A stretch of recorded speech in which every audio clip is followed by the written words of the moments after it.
Bismillahirrahmanirrahim. Assalamualaikum warahmatullahi wabarakatuh. Perkenalkan, nama saya Alvin Damsil, kelas A dari Prodi Bimbingan dan Konseling. Pada video kali ini saya akan menjelaskan materi tentang psikologi konseling. Yang pertama yaitu perilaku verbal dan nonverbal konselor. Perilaku verbal dan nonverbal dalam situasi konseling bertujuan untuk meningkatkan kualitas hubungan dengan konseli yang pada gilirannya dapat meningkatkan efektivitas konseling. Dalam setting konseling, perilaku yang bagaimanakah yang harus ditampilkan oleh konselor agar konseli merasa lebih senang, lebih terbuka, lebih mengatasi konseling sampai tuntas, percaya, dan lebih tertarik. Perilaku konselor yang harus ditampilkan adalah perilaku nonverbal konselor yang bersifat positif, meliputi senyuman, anggukan kepala, dan kontak mata yang konstan. Adapun perilaku nonverbal yang negatif, misalnya muka masam, mengkerutkan dahi, menggelengkan kepala, dan kontak mata yang tidak stabil, serta mencibir. Kualitas hubungan konselor dengan klien kurang baik jika konselor bersandar dan melipat tangan, gelisah, melihat jauh, atau sering melihat jam. Untuk meningkatkan interaksi dalam proses konseling, konselor dapat melakukan yang pertama, merespon dengan kata-kata pendek, misalnya "oh", atau konselor bertanya terus lalu bagaimana. Yang kedua, merefleksikan kata-kata lain tetapi makna yang sama. Contoh, "jadi kamu akhir-akhir ini kurang tidur ya?" Yang terakhir yaitu penghargaan positif. Penghargaan positif di sini contohnya, konselor dapat merefleksikan seperti "saya pikir gagasan kamu itu cukup." 3 area pokok yang relevan dengan efektivitas konseling yaitu kemampuan nonverbal, tingkah laku nonverbal, dan kongruen antara verbal dan nonverbal. Hakikat hubungan interpersonal konselor dan efektivitas konseling merupakan hal yang cukup rumit. Tingkat keterampilan konselor dan penggunaan empati, kehangatan, serta ketulusan merupakan faktor kunci dalam menentukan keberhasilan proses dan hasil konseling. Pentingnya orientasi konselor, tipe konseling, hakikat problem konseling, dan variabel konselor yang harus diperhitungkan dalam proses konseling. Salah satu variabel konselor yang perlu muncul dalam situasi konseling adalah keterbukaan diri. Keterbukaan diri konselor pada pemulaan konseling dapat meningkatkan persepsi konseling mengenai kondisi yang memudahkan terjadinya kehangatan empati dan ketulusan dalam proses konseling. Beberapa efektivitas konseling yaitu yang pertama, keterampilan konselor menghasilkan proses konseling yang menyenangkan. Yang kedua, keterampilan yang baik menghasilkan tercapainya harapan-harapan dalam konseling. Dan yang ketiga, keterampilan konselor yang baik menghasilkan empati ketulusan dan terjadinya penghargaan positif pada konseling.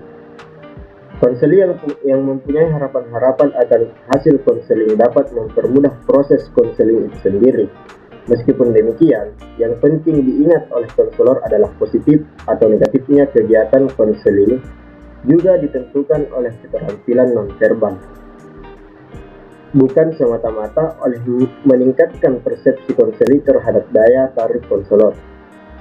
Konseling merasa lebih optimis akan tercapainya harapan-harapan hasil konseling bila berhadapan dengan konselor yang terbuka diri dalam proses konseling. Tingkah laku nonverbal responsif konselor menghasilkan persepsi konseli terhadap keahlian, daya tarik, dan sikap dapat dipercaya lebih tinggi kepada konselor daripada tingkah laku nonverbal tidak responsif. Bahasa konselor diasumsikan berperan penting dalam pendekatan terhadap konseli. Penggunaan bahasa psikologis menghasilkan persepsi yang lebih tinggi mengenai kredibilitas konselor daripada menggunakan bahasa sehari-hari.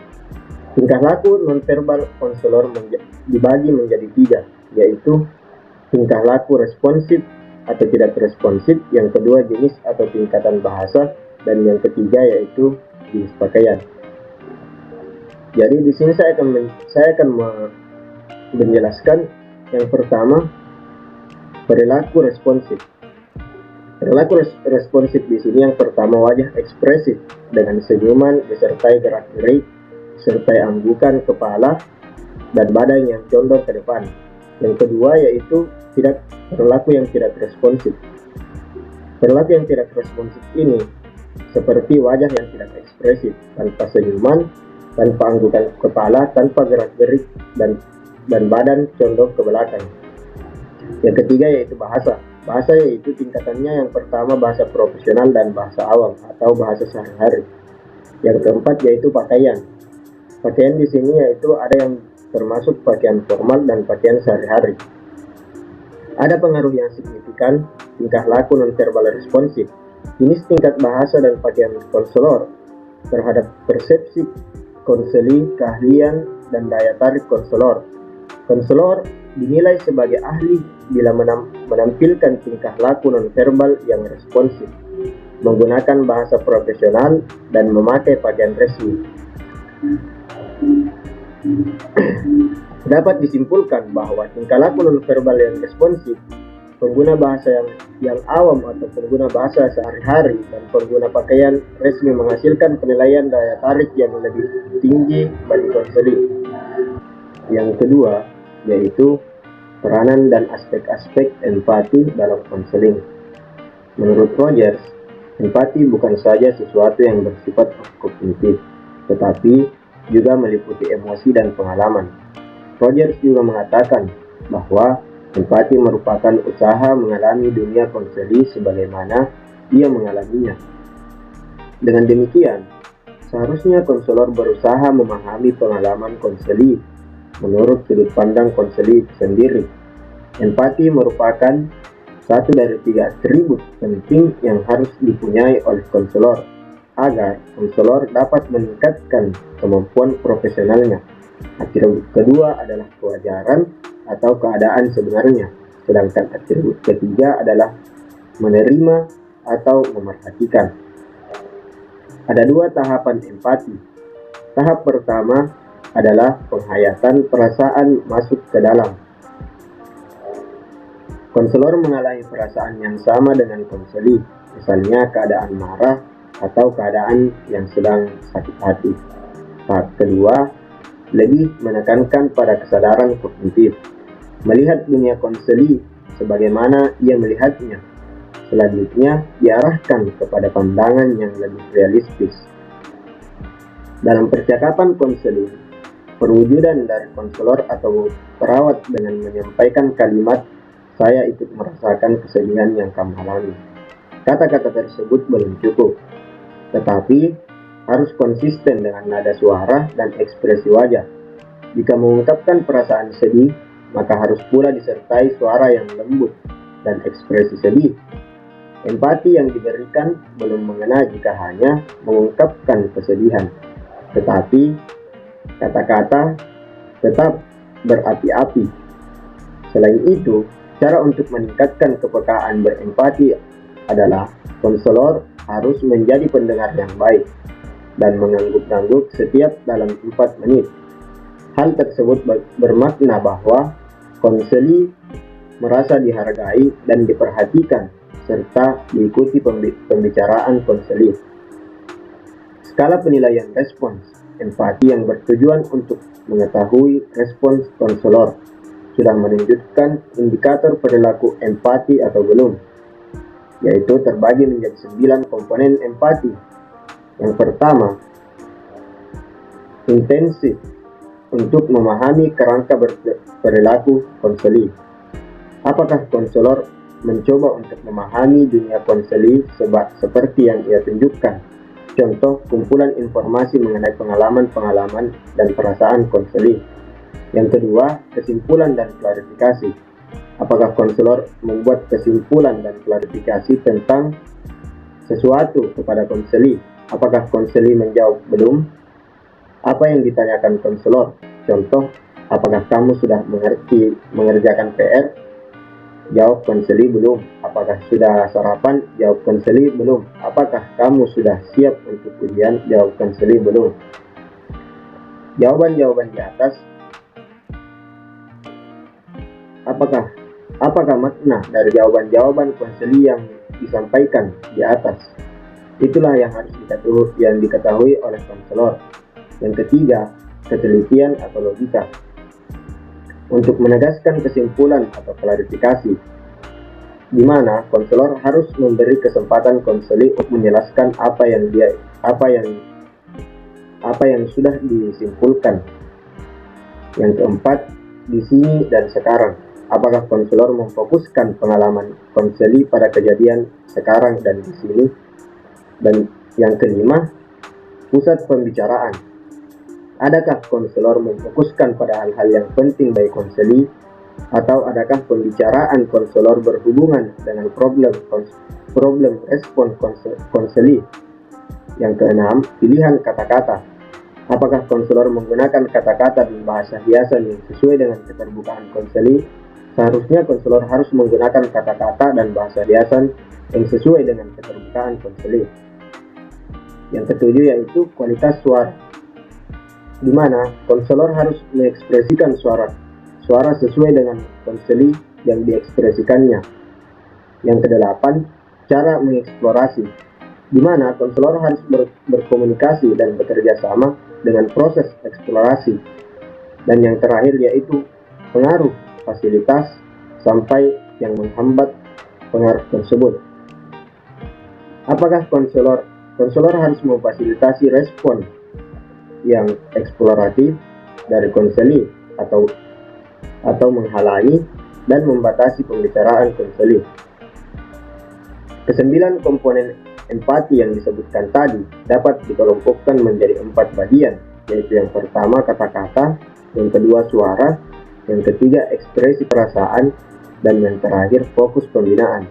Ada lagi yang juga merupakan respon empati dari konselor, yaitu ekspresi wajah.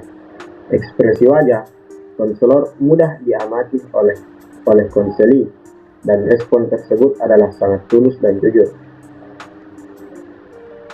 Adapun ciri-ciri atau karakteristik yang harus berempati tinggi, yang pertama ikut merasakan atau sharing feeling.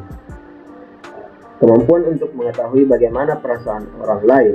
Hal ini berarti individu mampu merasakan sesuatu emosi, mampu mengidentifikasi perasaan orang lain. Yang kedua, dibangun berdasarkan kesadaran diri. Artinya, semakin kita mengetahui emosi diri sendiri, semakin terampil orang merasa perasaan orang lain. Ini berarti mampu membedakan antara apa yang dikatakan atau dilakukan orang lain dengan reaksi dan penampilan individu itu sendiri. Bila seseorang meningkatkan kemampuan kognitif khususnya kemampuan menerima perspektif orang lain, maka orang itu semakin memperoleh pemahaman terhadap perasaan orang lain dan emosi orang lain yang lebih lengkap dan aktif. Hal demikian menyebabkan orang lebih menaruh belas kasihan, sehingga lebih banyak membantu orang lain dengan cara yang tepat. Yang ketiga yaitu peka terhadap bahasa isyarat karena emosi. Lebih sering diungkapkan bahasa isyarat. Hal ini berarti individu mampu membaca perasaan orang lain dalam bahasa non-verbal, seperti ekspresi wajah, gerak-gerik, dan bahasa tubuh lainnya. Yang terakhir yaitu mengambil peran atau role taking. Empati melahirkan perilaku konkret. Jika individu menyadari apa yang dirasakan setiap saat, maka empati akan datang dengan sendirinya, dan lebih lanjut, individu akan bereaksi terhadap syarat-syarat orang lain dengan sensasi fisiknya sendiri, tidak hanya dengan pengakuan kognitif terhadap perasaan mereka. Aspek-aspek empati.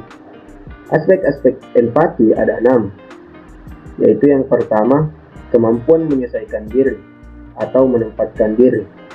Memiliki kemampuan menyesuaikan diri dengan keadaan diri dan orang lain. Hal tersebut mencerminkan kepribadian yang pandai berempati. Yang kedua, kemampuan menerima keadaan, posisi atau keputusan orang lain. Hasil dan apa yang dilihat, diperhatikan, dirasakan, mempengaruhi keputusan diri untuk bisa menerima atau menolak. Yang ketiga, kepercayaan. Empati lahir karena adanya rasa percaya. Kecenderungannya adalah bahwa seseorang dapat mempengaruhi dan kemudian berempati setelah mereka mempercayai apa yang mereka lihat dan yang mereka dengar. Yang keempat, komunikasi. Komunikasi tercermin dan bagaimana seseorang menyampaikan informasi. Kejelasan informasi dan ketetapan cara berkomunikasi mempengaruhi diri untuk berempati. Yang kelima yaitu perhatian. Orang-orang yang berempati biasanya adalah orang-orang yang memiliki kepedulian dan perhatian terhadap banyak hal yang terjadi di sekitarnya.